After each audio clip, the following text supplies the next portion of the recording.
dossier spécial sur Fréquence Évasion. À chaque instant, des sujets brûlants d'actualité, des faits de société. C'est tout de suite sur Fréquence Évasion. Dans quelques instants sur Fréquence Évasion, nous allons parler des réseaux sociaux et plus exactement du réseau Wizoo grâce à Julien Bongard qui est responsable de ce réseau. Julien Bongard, bonjour et merci d'être avec nous. Bonjour, merci à vous. Alors vous êtes l'un des créateurs du réseau social Wizoo. On dit Wizoo ou Wizoo parce que j'entends sans arrêt des gens qui disent Wizoo. En fait, c'est un anglicisme with you pour dire with you. Oui. Donc avec vous, avec toi, D'accord. Voilà, c'est un anglicisme. D'accord. Donc il a été créé quand exactement ce réseau social ? Alors ce réseau social, il a été créé donc en 2013. On a constaté en fait, moi en tant qu'utilisateur de réseau social, que les informations finalement qui étaient très souvent négatives sur les autres réseaux sociaux étaient très souvent passées à la trappe. Et surtout beaucoup de comptes de médias alternatifs qui étaient régulièrement fermés alors qu'ils respectaient les lois en vigueur. Donc on a été assez choqués en tant qu'utilisateur, en tant que simple utilisateur. Et c'est un point de départ en fait à la réflexion d'un nouveau réseau social. Alors comment vous concevez vous-même le réseau social ? Est-ce que il y a des limites en nombre d'amis ? Est-ce que voilà, parce que nous on entend plein de réactions d'auditeurs qui nous disent on en a marre de voilà, je vais pas citer le nom du réseau social parce que on nous supprime notre compte, on peut pas le récupérer, on est limité à 5000 amis, on peut pas se débrouiller entre nous, il y a toujours un gendarme, enfin voilà. Comment vous concevez le réseau social ? Il y a toujours une limite qui est difficile à trouver entre l'utilisation normale, on va dire, d'un service qui est fourni par un tiers et l'abus qui peut être évidemment par des actions de spam ou de demandes qui sont pas forcément correctes vis-à-vis d'autres membres, des abus tout simplement, qui peuvent être malhonnêtes, à des fins d'ailleurs malhonnêtes. Donc c'est vrai que c'est toujours compliqué, je pense, pour les créateurs, les gérants de réseaux sociaux. Ensuite, il y a aussi des abus de certains créateurs de réseaux sociaux.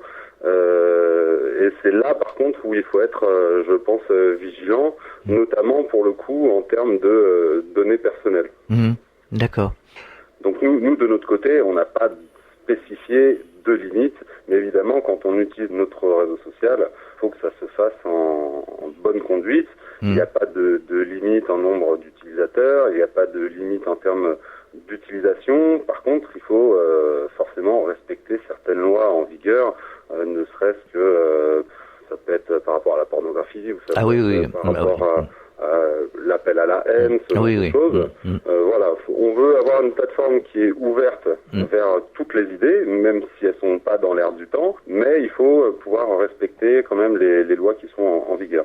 Oui, mais là je parlais pas de ça finalement parce que les personnes qui rouspètent entre guillemets après certains réseaux sociaux nous disent on peut pas se débrouiller tout seul, il y a toujours un gendarme derrière.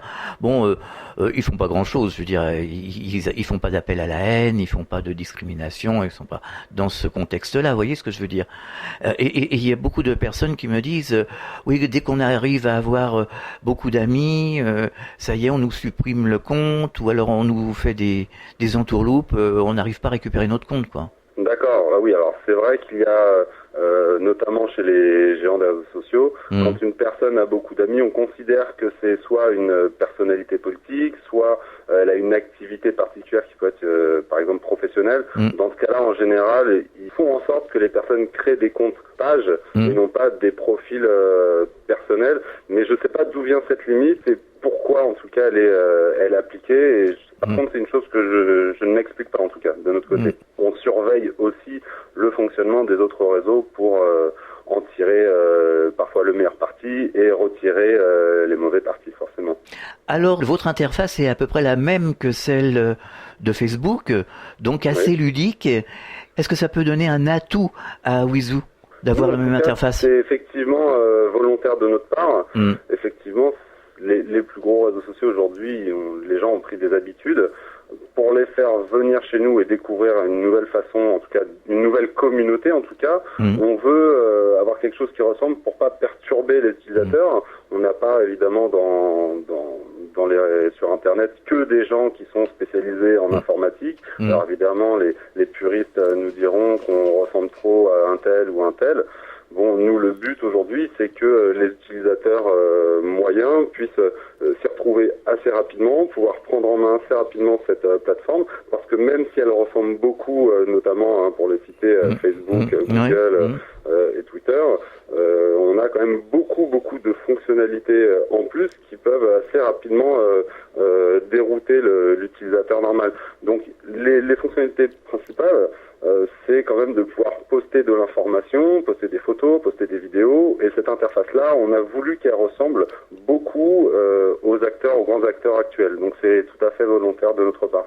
Bah bravo, parce que là vous avez pris le bon côté des grands réseaux sociaux, et finalement, moi le premier, je suis parti chez vous parce que justement, bon, pour la liberté, et puis aussi parce que c'était très ludique. J'ai trouvé que c'est vrai que bon, il y a du bien chez Facebook, justement en l'occurrence la fonctionnalité que vous avez su reprendre, c'est un bon point finalement. Donc tant mieux. Donc effectivement, si vous y êtes retrouvé facilement, l'objectif en tout cas est rempli de notre côté.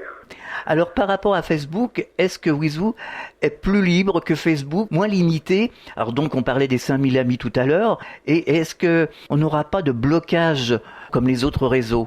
En tout cas, de notre côté, il n'y a rien de prévu dans ce sens à court terme ou moyen terme. Le but, c'est que chacun puisse y trouver sa place. Et effectivement, on empêchera des abus d'utilisation, on empêchera l'utilisation à but malhonnête, voire des faux comptes qui seraient susceptibles d'être utilisés pour tromper les utilisateurs. On sera vigilant sur ces points-là. Mais les personnes qui veulent avoir beaucoup d'amis sur leur compte, s'ils en veulent beaucoup, ils n'auront aucune limite. On a des utilisateurs qui ont aujourd'hui plus de 1500 amis et on les bride en aucun cas. Au contraire, notre but à nous, c'est que les gens se sentent comme chez eux et pas mettre des barrières, que ce soit sur l'utilisation ou dans les idées. Donc non, on ne prévoit pas de faire de la limitation, on ne prévoit pas de faire les gendarmes.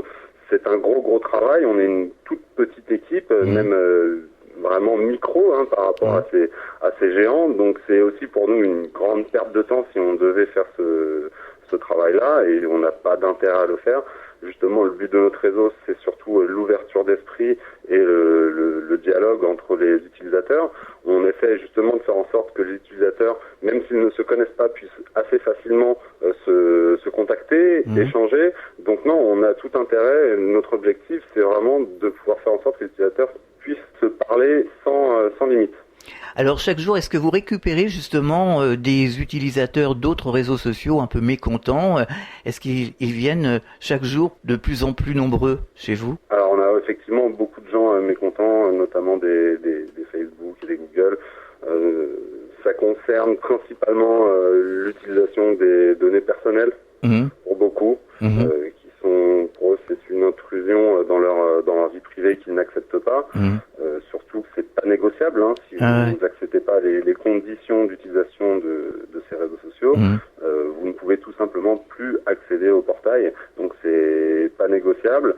Aujourd'hui, on sait que l'utilisation de ces données sont très opaques. On ne connaît pas l'utilisation exacte et notamment l'impact qu'ils peuvent avoir sur les masses, puisqu'aujourd'hui, ce sont des médias à part entière. Donc, ça peut être dangereux, on va dire, dans le sens de l'utilisation des personnes, en tout cas, qui ont la main sur ces données. Le big data, aujourd'hui, c'est pas que des euros et des dollars, c'est aussi une façon qui peut permettre à des puissants d'influencer les masses. Donc là, on est aussi très prudent dessus.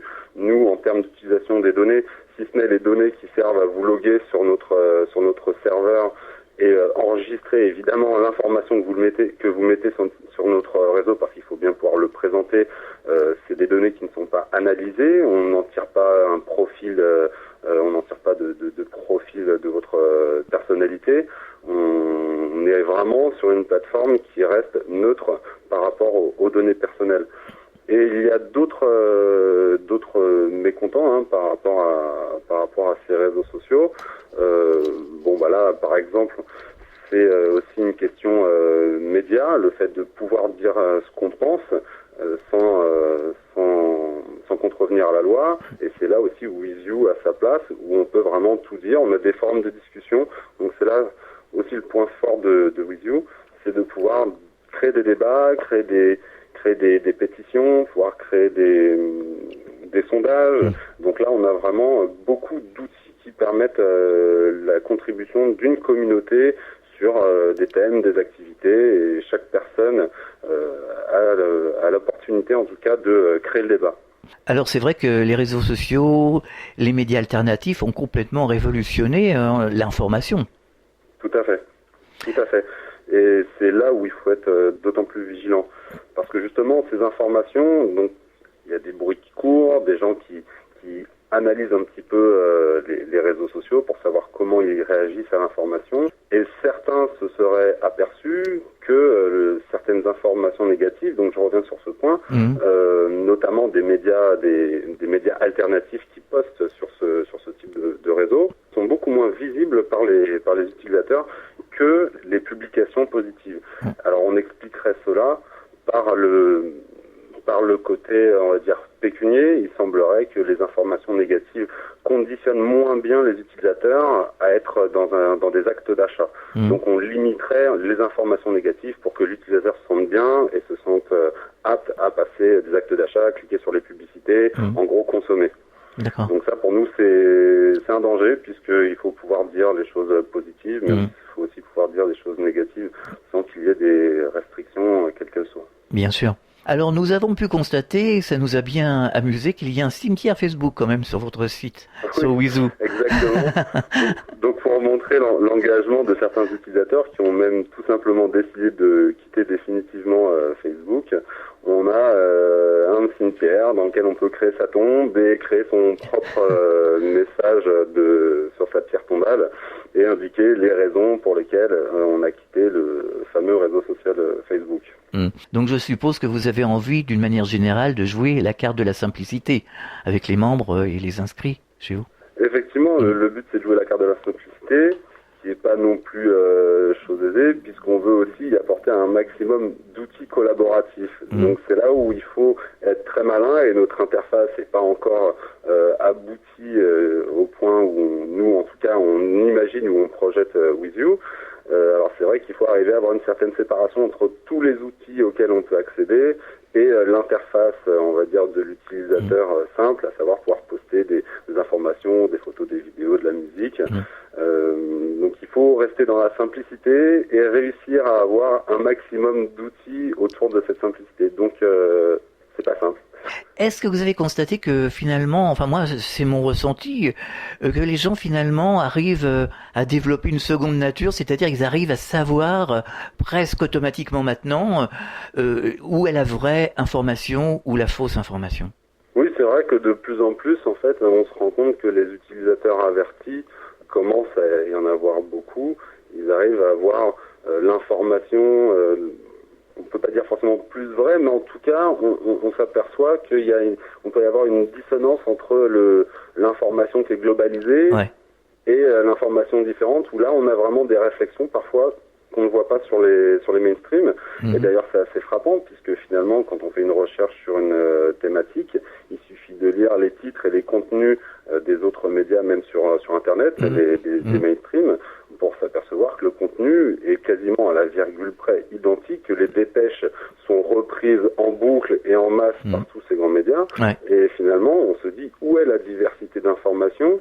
Où sont les gens qui réfléchissent différemment et qui approchent un problème de façon différente? Donc ça fait assez peur. Et je pense que les gens justement qui sont sur Internet voient de façon flagrante, qu'il y a vraiment un gros côté médiatique qui écrase un vrai rouleau compresseur, qui disent toujours le même son de cloche, et quelques autres autour des satellites qui parlent d'une façon différente. Et là, on se rend compte qu'il y a des choses vraiment intéressantes à creuser sur ce côté-là, sur ces médias-là. Et c'est vrai que les gens se retrouvent chez WizU quand il y a justement ces informations différentes. On marque une pause, on revient dans quelques instants. Réactualisez régulièrement toutes vos applications iPhone et Android sur les sites de Fréquence Évasion Radio et Monte Carlo Azur. fréquenceévasion.com, fréquenceévasion2.com et montecarloazur.com. Fréquence Évasion. Fréquence Évasion. Nous sommes de retour, nous sommes toujours en compagnie de Julien Bongard du réseau Wizou. Et on a l'impression qu'on vit dans deux mondes différents, c'est-à-dire qu'on reprend les médias traditionnels, les chaînes de télé nationales, et on part sur les réseaux sociaux. Et alors, c'est deux informations complètement différentes. Et on voit bien, finalement, que l'information sur les chaînes nationales est censurée. Tout le monde le dit, tout le monde le constate. Moi, je le vois tous les jours, on me dit, on ne regarde plus la télé, maintenant on est sur les réseaux sociaux, on est sur le net, parce que c'est toujours la même salade, au journal de 20h. Et on a l'impression que, depuis quelque temps, la télévision s'inspire un peu, si je puis dire, des réseaux sociaux, parce qu'elle commence à faire des émissions qui dénoncent. Alors, par exemple, ça peut être les vaccins, ça peut être la malbouffe, ça peut, voilà.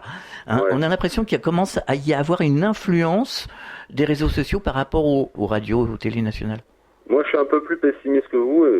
J'ai plutôt l'impression qu'il n'y a pas beaucoup de changements, ou qu'on essaie de donner l'illusion peut-être d'un petit changement, parce qu'effectivement, je pense qu'il y a une perte, en tout cas, de l'audimat, effectivement, qui commence à être transvasé sur Internet, parce que ceux qui prennent l'information sur Internet ne regardent plus la télé. Et moi, le premier d'ailleurs aujourd'hui, l'information de 20h sur toutes les chaînes, c'est la même. Elle ne correspond pas du tout à l'information que j'attends, ou en tout cas à l'impartialité que j'attends. Pour pouvoir passer de la 1, de la 2, de la 3 et avoir les mêmes informations avec un son de cloche exactement identique, des faits rapportés de la même façon, et d'ailleurs souvent des tromperies dénoncées plus tard qui aura été repris par tout le monde sans jamais revenir d'ailleurs dessus. Finalement, moi j'ai pas l'impression que les médias changent beaucoup. Au contraire, je pense que l'homogénéisation des médias traditionnels, en tout cas télévisuels, continue de plus en plus, et peut-être qu'ils essaient de montrer, d'édulcorer un petit peu tout ça pour peut-être tromper un petit peu les gens, mais moi mon sentiment personnel en tout cas, c'est que s'ils s'inspirent des réseaux sociaux, en tout cas ils s'inspirent pas des bonnes sources d'informations. Oui, parce qu'ils font de la résistance finalement.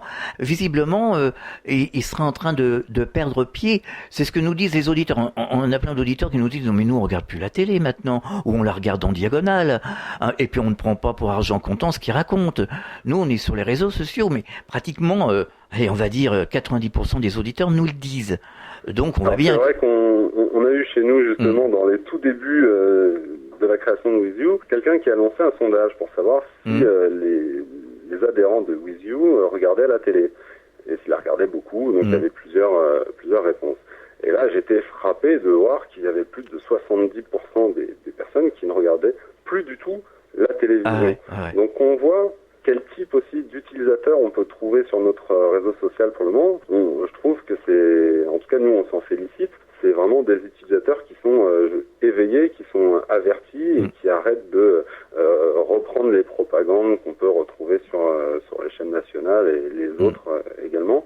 Mais je pense que au niveau des médias télévisuels, ça ne changera pas tant qu'il n'y aura pas en fait la télévision par Internet réellement connectée, où là on pourra choisir une chaîne qui sera pas, quand on mettra la une, qu'on tombera pas sur TF1, qu'on pourra choisir sa chaîne numéro 1 et qui viendra pas forcément des télévisions, mais qui pourra venir des médias alternatifs présents sur Internet. Mais là, malheureusement, en France, on n'a pas de gros médias assez puissants, alternatifs, qui puissent intéresser un grand nombre, ou en tout cas qui puissent occuper une plage horaire comme une télévision traditionnelle.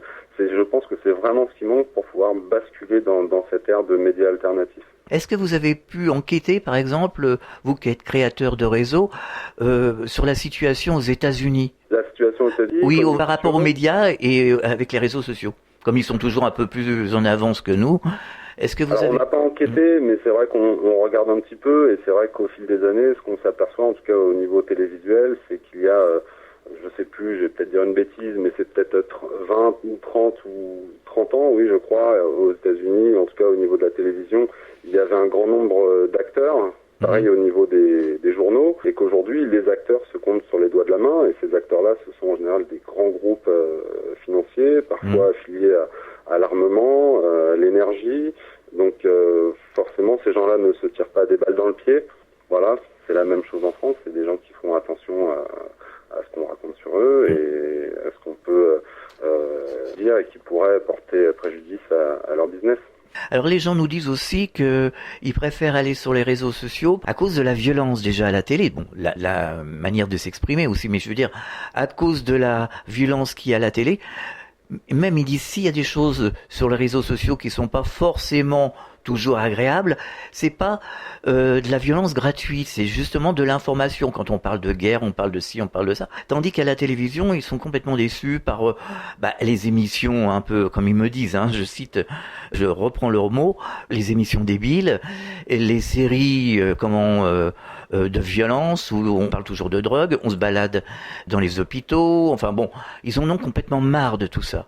On voit bien qu'on essaie de maintenir un climat quand même de peur. Voilà, un climat de peur qui permet de faire jouer l'émotion et non plus la réflexion. C'est très important, c'est tout le but de ce qui est en train de se dérouler en ce moment. Il ne faut pas que les gens puissent réfléchir avec sérénité, parce que dès qu'on peut réfléchir avec sérénité, on peut s'apercevoir qu'on tombe dans des pièges. Mais dès qu'on fait appel à l'émotion, qu'on fait peur, qu'on montre des images de violence, etc., en répétition à la télé, qu'on inquiète les gens sur la sécurité, etc., on ne réfléchit plus, on n'est plus maître de nos actes et de nos pensées.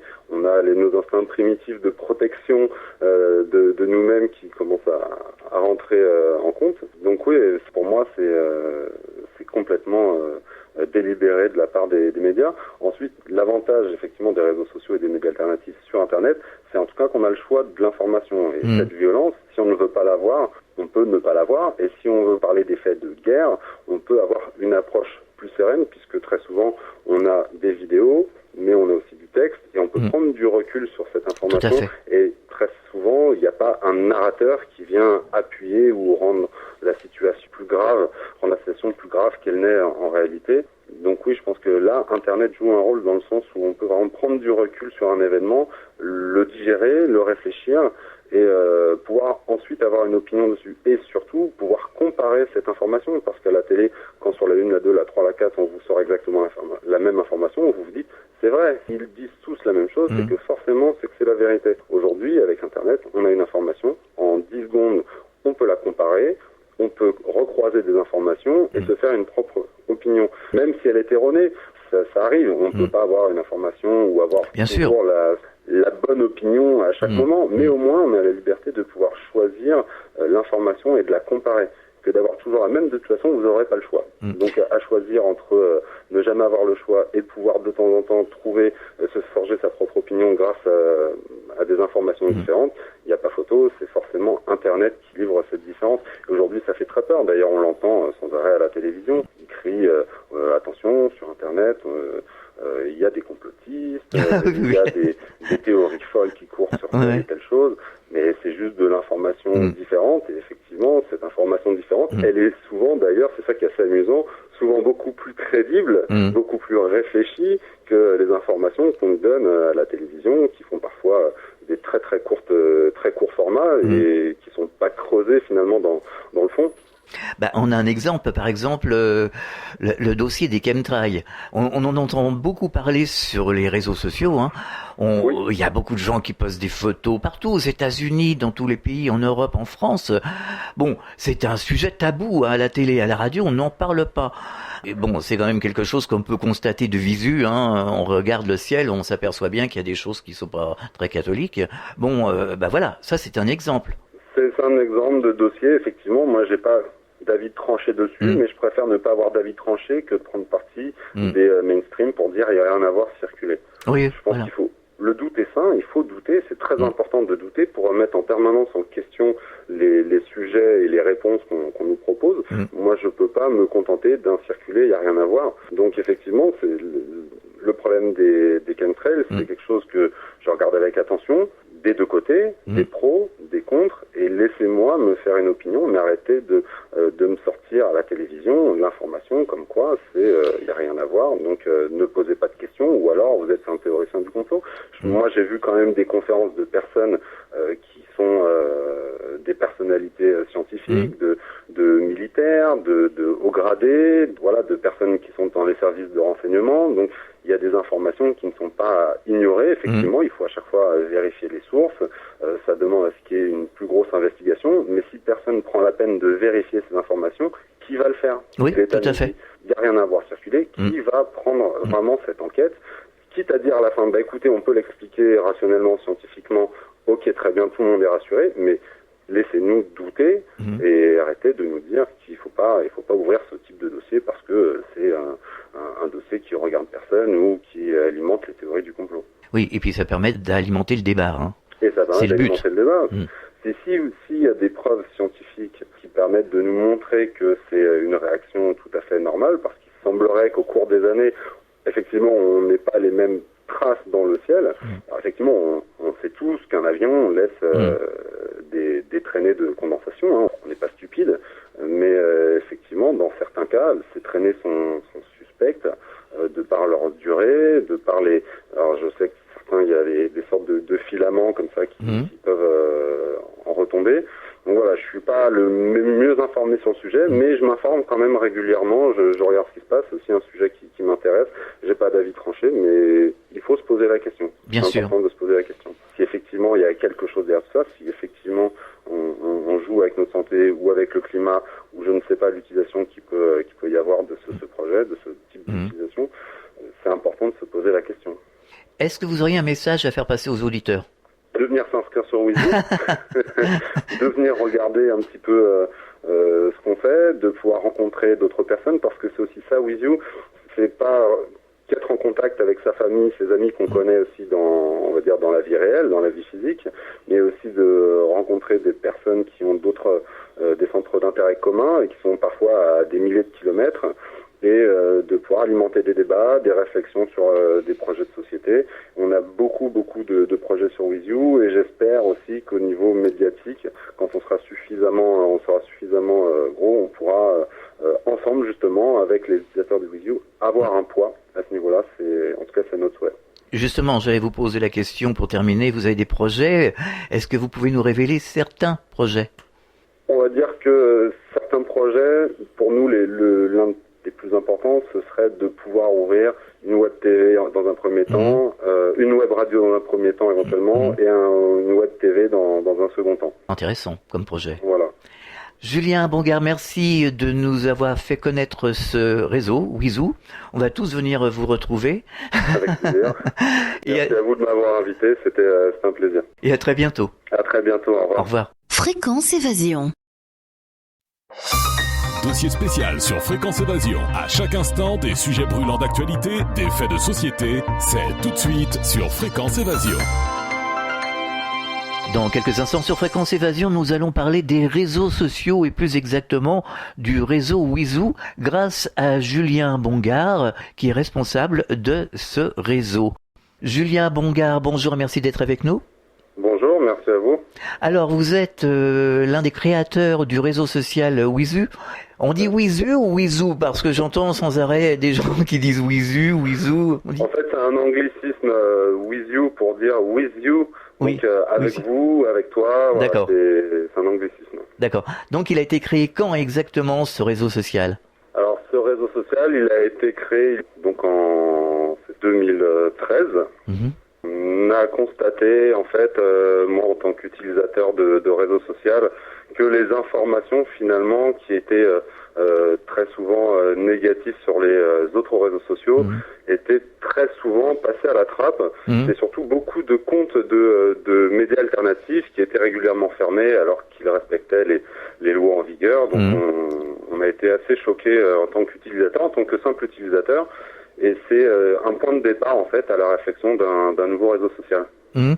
Alors, comment vous concevez vous-même le réseau social? Est-ce que il y a des limites en nombre d'amis? Est-ce que voilà, parce que nous, on entend plein de réactions d'auditeurs qui nous disent on en a marre de...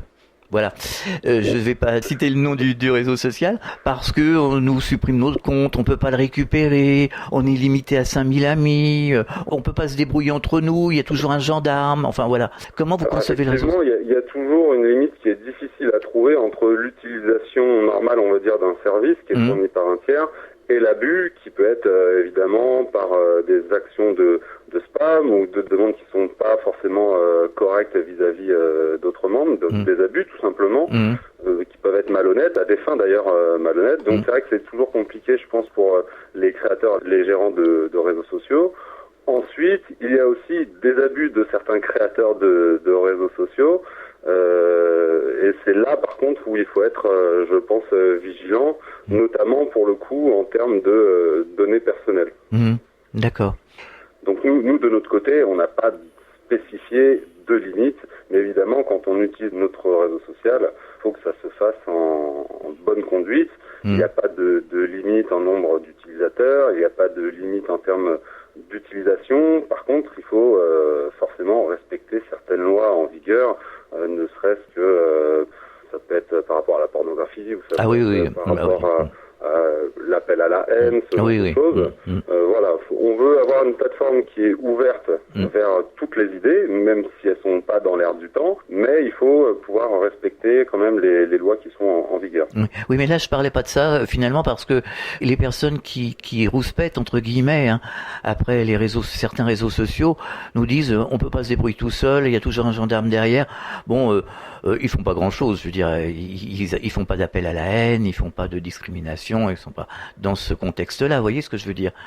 Et il y a beaucoup de personnes qui me disent oui, dès qu'on arrive à avoir beaucoup d'amis, ça y est, on nous supprime le compte, ou alors on nous fait des entourloupes, on n'arrive pas à récupérer notre compte, quoi. D'accord, oui, alors c'est vrai qu'il y a notamment chez les géants des réseaux sociaux, quand une personne a beaucoup d'amis, on considère que c'est soit une personnalité politique, soit elle a une activité particulière qui peut être par exemple professionnelle.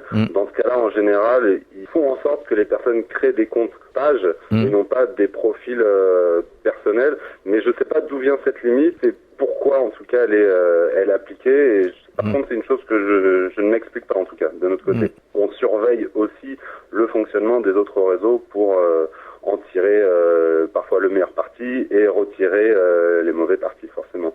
Alors, votre interface est à peu près la même que celle de Facebook, donc assez ludique. Est-ce que ça peut donner un atout à Wizoo d'avoir la même interface? C'est effectivement volontaire de notre part. Effectivement, les plus gros réseaux sociaux aujourd'hui, les gens ont pris des habitudes. Pour les faire venir chez nous et découvrir une nouvelle façon, en tout cas une nouvelle communauté en tout cas, on veut avoir quelque chose qui ressemble pour pas perturber les utilisateurs. On n'a pas évidemment sur Internet que des gens qui sont spécialisés en informatique. Alors évidemment les puristes nous diront qu'on ressemble trop à un tel ou un tel. Bon, nous, le but aujourd'hui, c'est que les utilisateurs moyens puissent s'y retrouver assez rapidement, pouvoir prendre en main assez rapidement cette plateforme, parce que même si elle ressemble beaucoup, notamment pour les citer Facebook, Google et Twitter, on a quand même beaucoup de fonctionnalités en plus qui peuvent assez rapidement dérouter l'utilisateur normal. Donc, les fonctionnalités principales, c'est quand même de pouvoir poster de l'information, poster des photos, poster des vidéos, et cette interface-là, on a voulu qu'elle ressemble beaucoup aux grands acteurs actuels. Donc c'est tout à fait volontaire de notre part. Bah bravo, parce que là vous avez pris le bon côté des grands réseaux sociaux, et finalement, moi le premier, je suis parti chez vous parce que justement, bon, pour la liberté, et puis aussi parce que c'était très ludique. J'ai trouvé que c'est vrai que bon, il y a du bien chez Facebook, justement en l'occurrence la fonctionnalité que vous avez su reprendre, c'est un bon point finalement. Donc tant mieux. Donc effectivement, si vous y êtes retrouvé facilement, l'objectif en tout cas est rempli de notre côté. Alors par rapport à Facebook, est-ce que Wizoo est plus libre que Facebook, moins limité? Alors donc on parlait des 5000 amis tout à l'heure, et est-ce que on n'aura pas de blocage comme les autres réseaux? En tout cas, de notre côté, il n'y a rien de prévu dans ce sens à court terme ou moyen terme. Le but, c'est que chacun puisse y trouver sa place. Et effectivement, on empêchera des abus d'utilisation, on empêchera l'utilisation à but malhonnête, voire des faux comptes qui seraient susceptibles d'être utilisés pour tromper les utilisateurs. On sera vigilant sur ces points-là. Mais les personnes qui veulent avoir beaucoup d'amis sur leur compte, s'ils en veulent beaucoup, ils n'auront aucune limite. On a des utilisateurs qui ont aujourd'hui plus de 1500 amis et on les bride en aucun cas. Au contraire, notre but à nous, c'est que les gens se sentent comme chez eux et pas mettre des barrières, que ce soit sur l'utilisation ou dans les idées. Donc non, on ne prévoit pas de faire de la limitation, on ne prévoit pas de faire les gendarmes. C'est un gros travail, on est une toute petite équipe, même vraiment micro par rapport à ces géants, donc c'est aussi pour nous une grande perte de temps si on devait faire ce travail-là, et on n'a pas d'intérêt à le faire. Justement, le but de notre réseau, c'est surtout l'ouverture d'esprit et le dialogue entre les utilisateurs. On essaie justement de faire en sorte que les utilisateurs, même s'ils ne se connaissent pas, puissent assez facilement se contacter, échanger. Donc non, on a tout intérêt. Notre objectif, c'est vraiment de pouvoir faire en sorte que les utilisateurs puissent se parler sans limite. Alors chaque jour, est-ce que vous récupérez justement des utilisateurs d'autres réseaux sociaux un peu mécontents? Est-ce qu'ils viennent chaque jour de plus en plus nombreux chez vous? Alors on a effectivement beaucoup de gens mécontents, notamment des Facebook et des Google. Ça concerne principalement l'utilisation des données personnelles pour beaucoup, qui sont, pour eux, c'est une intrusion dans leur vie privée qu'ils n'acceptent pas. Surtout que c'est pas négociable, si vous n'acceptez pas les conditions d'utilisation de ces réseaux sociaux, vous ne pouvez tout simplement plus accéder au portail, donc c'est pas négociable. Aujourd'hui, on sait que l'utilisation de ces données sont très opaques, on ne connaît pas l'utilisation exacte et notamment l'impact qu'ils peuvent avoir sur les masses, puisqu'aujourd'hui ce sont des médias à part entière, donc ça peut être dangereux, on va dire, dans le sens de l'utilisation des personnes en tout cas qui ont la main sur ces données. Le big data aujourd'hui, c'est pas que des euros et des dollars, c'est aussi une façon qui peut permettre à des puissants d'influencer les masses. Donc là, on est aussi très prudent dessus. Nous, en termes d'utilisation des données, si ce n'est les données qui servent à vous loguer sur notre serveur et enregistrer évidemment l'information que vous mettez sur notre réseau, parce qu'il faut bien pouvoir le présenter. C'est des données qui ne sont pas analysées, on n'en tire pas un profil, on n'en tire pas de profil de votre personnalité. On est vraiment sur une plateforme qui reste neutre par rapport aux données personnelles. Et il y a d'autres mécontents par rapport à ces réseaux sociaux. Là, par exemple, c'est aussi une question média, le fait de pouvoir dire ce qu'on pense sans contrevenir à la loi. Et c'est là aussi où WizYou a sa place, où on peut vraiment tout dire. On a des forums de discussion. Donc c'est là aussi le point fort de WizYou, c'est de pouvoir créer des débats, créer des pétitions, pouvoir créer des sondages. Donc là, on a vraiment beaucoup d'outils qui permettent la contribution d'une communauté sur des thèmes, des activités, et chaque personne a l'opportunité en tout cas de créer le débat. Alors c'est vrai que les réseaux sociaux, les médias alternatifs ont complètement révolutionné l'information. Tout à fait. Et c'est là où il faut être d'autant plus vigilant. Parce que justement, ces informations, donc il y a des bruits qui courent, des gens qui analysent un petit peu les réseaux sociaux pour savoir comment ils réagissent à l'information. Et certains se seraient aperçus que certaines informations négatives, donc je reviens sur ce point, notamment des médias alternatifs qui postent sur ce type de réseau, sont beaucoup moins visibles par les utilisateurs que les publications positives. Alors on expliquerait cela par le côté, on va dire, pécunier. Il semblerait que les informations négatives conditionnent moins bien les utilisateurs à être dans des actes d'achat. Donc on limiterait les informations négatives pour que l'utilisateur se sente bien et se sente apte à passer des actes d'achat, cliquer sur les publicités, en gros consommer. D'accord. Donc ça, pour nous, c'est un danger, puisqu'il faut pouvoir dire les choses positives, mais il faut aussi pouvoir dire des choses négatives sans qu'il y ait des restrictions, quelles qu'elles soient. Bien sûr. Alors nous avons pu constater, ça nous a bien amusé, qu'il y a un cimetière Facebook quand même sur votre site, sur WizYou. Exactement. Donc pour montrer l'engagement de certains utilisateurs qui ont même tout simplement décidé de quitter définitivement Facebook, on a un cimetière cimetière dans lequel on peut créer sa tombe et créer son propre message sur sa pierre tombale et indiquer les raisons pour lesquelles on a quitté le fameux réseau social Facebook. Donc je suppose que vous avez envie, d'une manière générale, de jouer la carte de la simplicité avec les membres et les inscrits chez vous. Effectivement, le but c'est de jouer la carte de la simplicité, qui n'est pas non plus chose aisée, puisqu'on veut aussi apporter un maximum d'outils collaboratifs. Donc c'est là où il faut être très malin, et notre interface n'est pas encore aboutie au point où nous, en tout cas, on imagine ou on projette With You. Alors c'est vrai qu'il faut arriver à avoir une certaine séparation entre tous les outils auxquels on peut accéder et l'interface, on va dire, de l'utilisateur simple, à savoir pouvoir poster des informations, des photos, des vidéos, de la musique.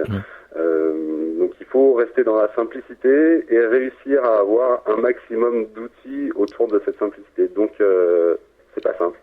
Est-ce que vous avez constaté que finalement, enfin moi c'est mon ressenti, que les gens finalement arrivent à développer une seconde nature, c'est-à-dire qu'ils arrivent à savoir presque automatiquement maintenant où est la vraie information ou la fausse information? Oui, c'est vrai que de plus en plus, en fait, on se rend compte que les utilisateurs avertis commencent à y en avoir beaucoup. Ils arrivent à avoir l'information, on peut pas dire forcément plus vraie, mais en tout cas, on s'aperçoit on peut y avoir une dissonance entre l'information qui est globalisée et l'information différente, où là, on a vraiment des réflexions parfois qu'on ne voit pas sur les mainstream.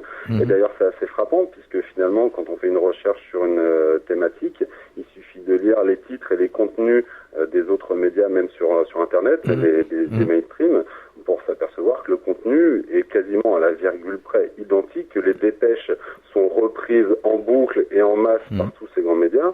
Et finalement, on se dit, où est la diversité d'informations ? Où sont les gens qui réfléchissent différemment et qui approchent un problème de façon différente? Donc ça fait assez peur. Et je pense que les gens justement qui sont sur Internet voient de façon flagrante, qu'il y a vraiment un gros côté médiatique qui écrase un vrai rouleau compresseur, qui disent toujours le même son de cloche, et quelques autres autour des satellites qui parlent d'une façon différente. Et là, on se rend compte qu'il y a des choses vraiment intéressantes à creuser sur ce côté-là, sur ces médias-là. Et c'est vrai que les gens se retrouvent chez With You quand il y a justement ces informations différentes. On marque une pause, on revient dans quelques instants. Réactualisez régulièrement toutes vos applications iPhone et Android sur les sites de Fréquence Évasion Radio et Monte Carlo Azur. fréquenceévasion.com, fréquenceévasion2.com et montecarloazur.com. Fréquence Évasion. Fréquence Évasion. Nous sommes de retour, nous sommes toujours en compagnie de Julien Bongard du réseau With You. Et on a l'impression qu'on vit dans deux mondes différents, c'est-à-dire qu'on reprend les médias traditionnels, les chaînes de télé nationales, et on part sur les réseaux sociaux. Et alors, c'est deux informations complètement différentes.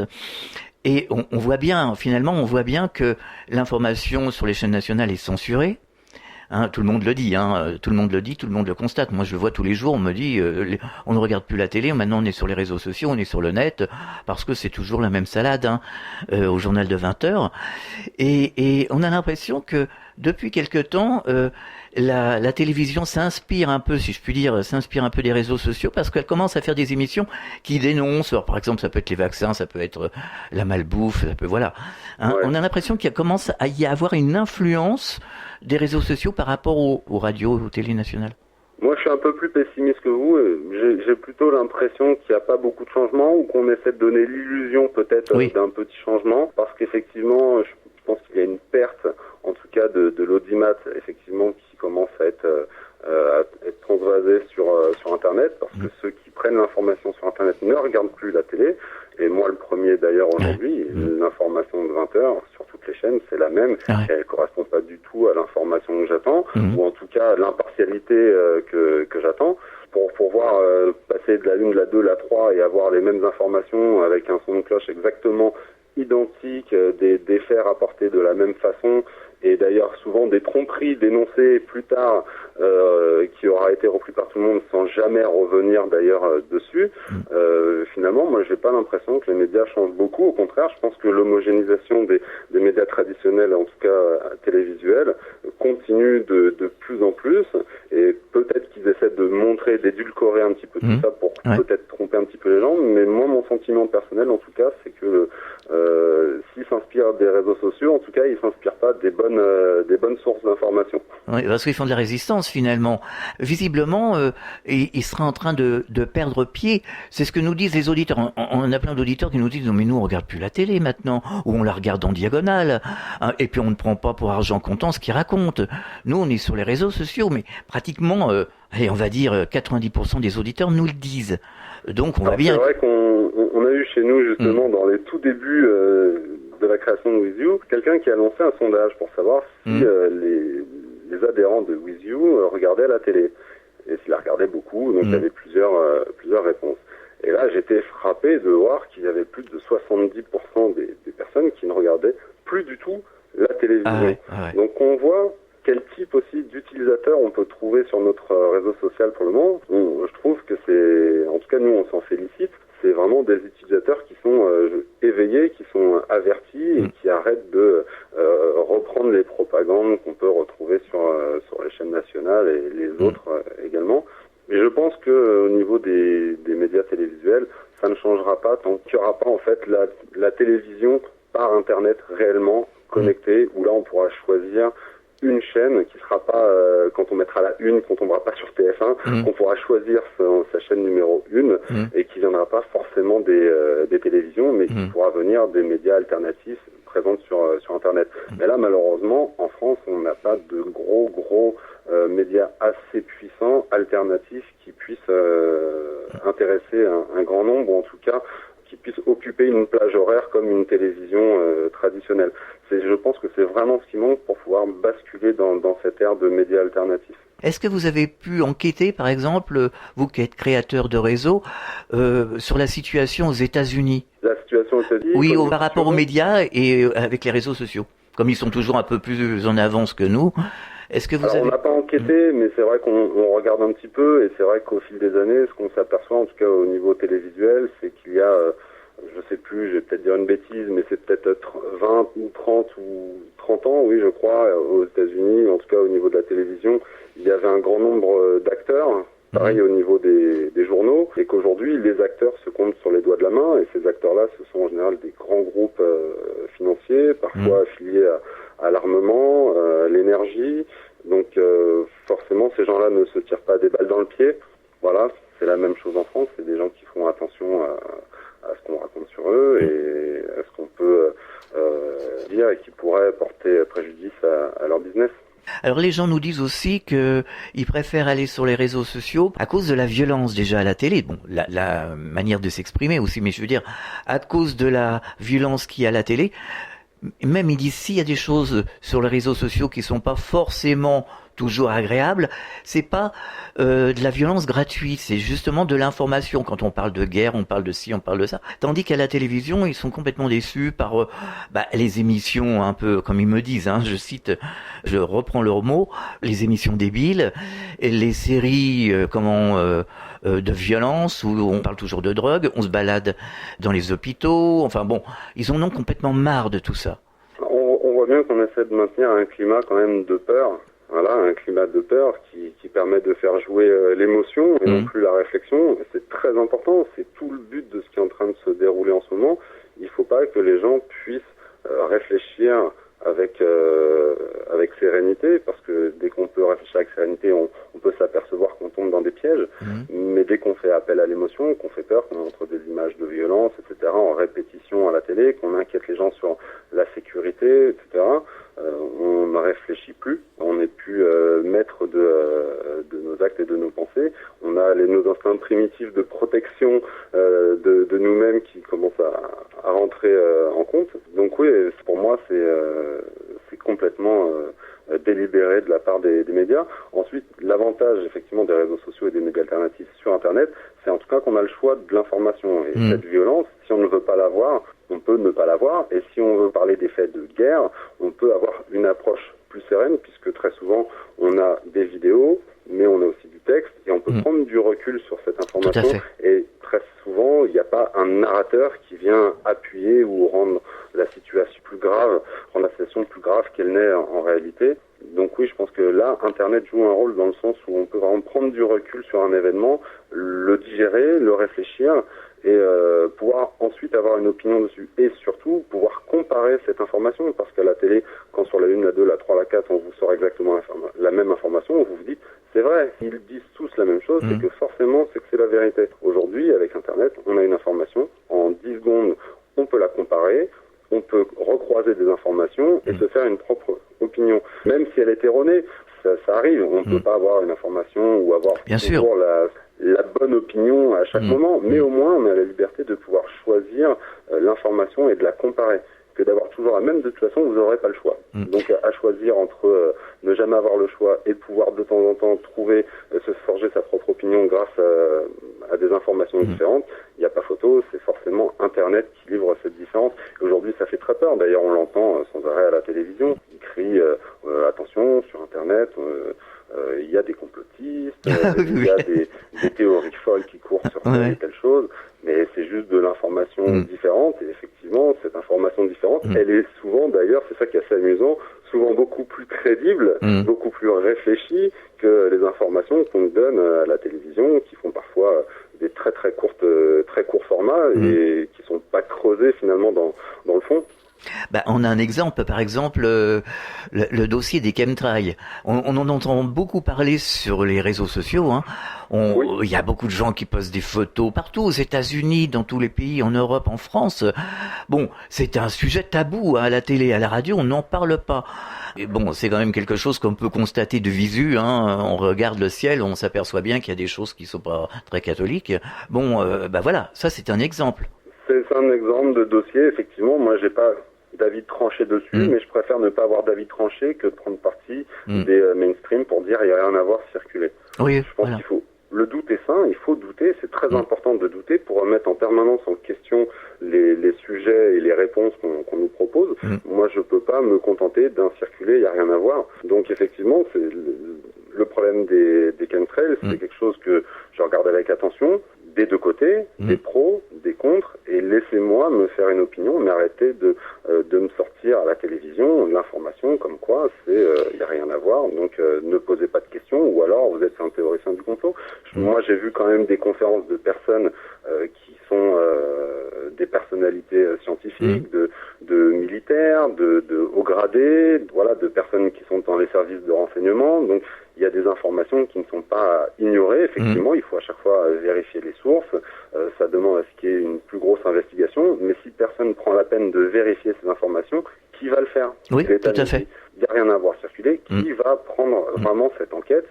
Quitte à dire à la fin, écoutez, on peut l'expliquer rationnellement, scientifiquement, ok, très bien, tout le monde est rassuré, mais laissez-nous douter et arrêtez de nous dire qu'il faut pas ouvrir ce type de dossier parce que c'est un dossier qui regarde personne ou qui alimente les théories du complot. Oui, et puis ça permet d'alimenter le débat. Et ça permet d'alimenter le débat.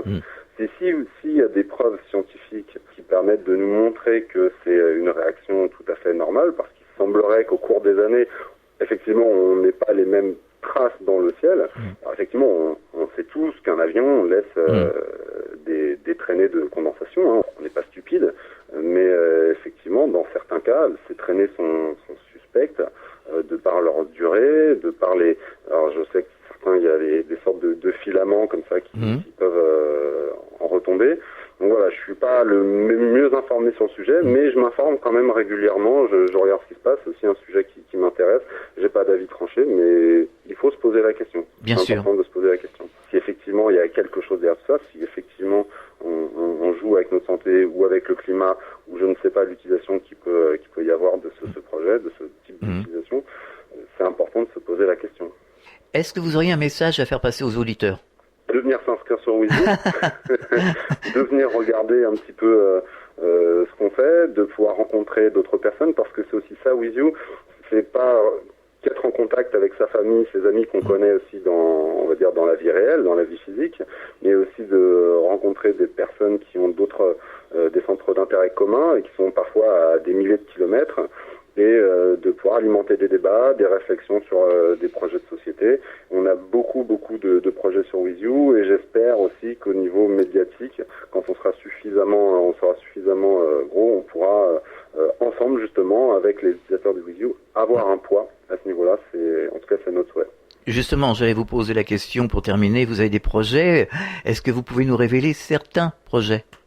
On va dire que certains projets, pour nous, l'un des plus importants, ce serait de pouvoir ouvrir une web TV dans un premier temps, une web radio dans un premier temps éventuellement, et une web TV dans un second temps. Intéressant comme projet. Voilà. Julien Bongard, merci de nous avoir fait connaître ce réseau, Wizoo. On va tous venir vous retrouver. Avec plaisir. Merci à vous de m'avoir invité, c'était un plaisir. Et à très bientôt. À très bientôt, au revoir. Au revoir. Fréquence Évasion.